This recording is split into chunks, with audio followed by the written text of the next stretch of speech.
Yeah, I'm in here doing some inspections on these ones where I took out all the capped brood. I need to see which ones made a queen, which ones didn't, and see if they're drawing comb, and they are drawing comb fairly well. A couple of the first frames closest to the feeder that they've been drawn out beautifully. These were just foundation when I put them in here, and they're filling them up. So just doing a beautiful job. We'll keep pouring the feed to them. And I found one colony that brought a queen along. Somebody missed one, which is pretty darn good if we only got one.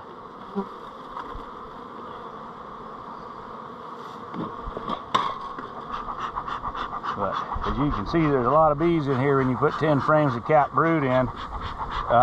Makes for a lot of bees. And the ones that have made a queen are going to really take off. So get in here and see what these girls have done. They seem pretty calm. The last one I was in didn't have a queen, and they were pretty runny, racing around like mad. Well, there's pollen and syrup.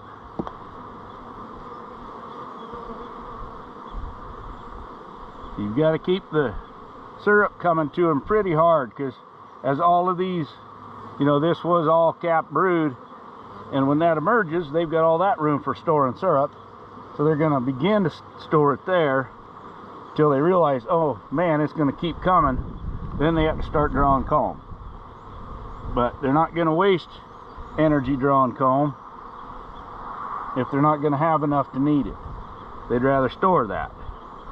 So you got to push them past that storage point. And then if they do end up with a queen and they've got all of this spot where she would have been laying all stored full of food, then they're going to have to get busy and draw out comb for her to lay in. So far all I'm seeing is stored nectar.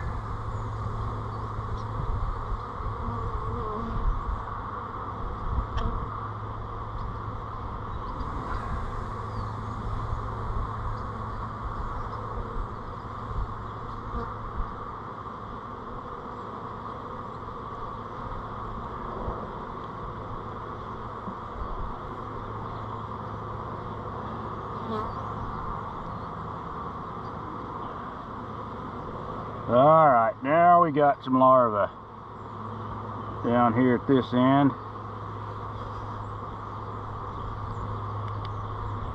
Yeah, nice white milk brood. So I need to get a treatment on these girls. Some vapor on them tomorrow. Take a look and see if we can find Miss Queenie.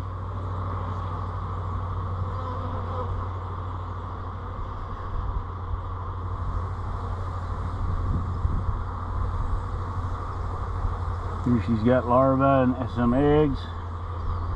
So a number of the colonies, like 4 of them, I put queen pheromone strips in so they wouldn't make queens, because I was anticipating grafting into them some. But then it got around to where I wasn't able to do that, and so these other ones I just left them the way they were and figured they'd make a queen if they wanted it, and didn't matter if they did or didn't. So I got eggs, few eggs in here.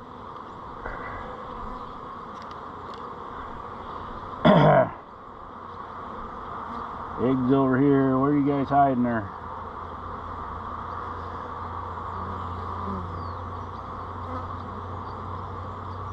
And nice looking brood patterns,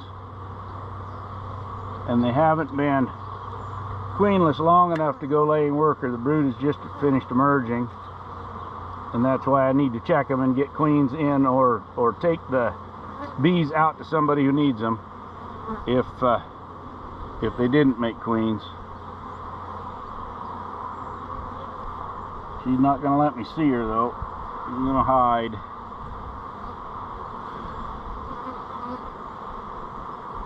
And the problem with these young queens, they could be about anywhere.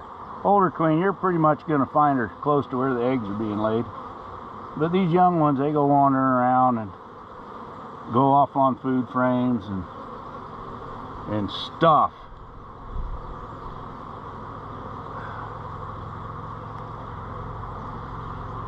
And I've just gotten where I don't spend a lot of time looking for them. As long as I can tell they're in there doing their job.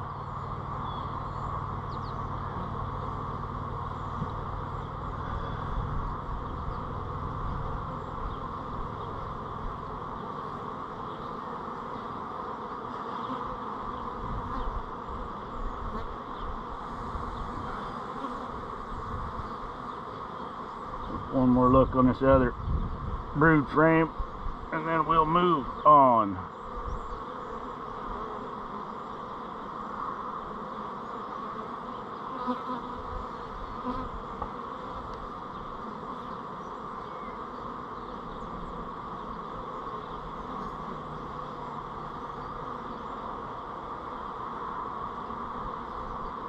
All right, I don't see her, but we know she's here, and that's what matters. And the brood's still 4 or 5 days from being capped. But I'll get in here and get a treatment on them tomorrow.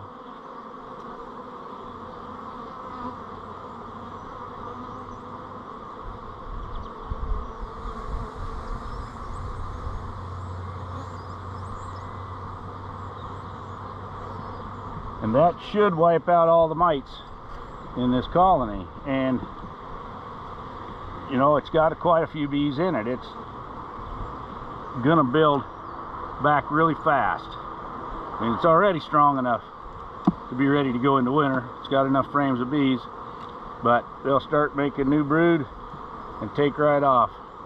All right, I'm gonna get some of my oxalic strips in here. So that starts protecting them too. And then we'll vape them tomorrow.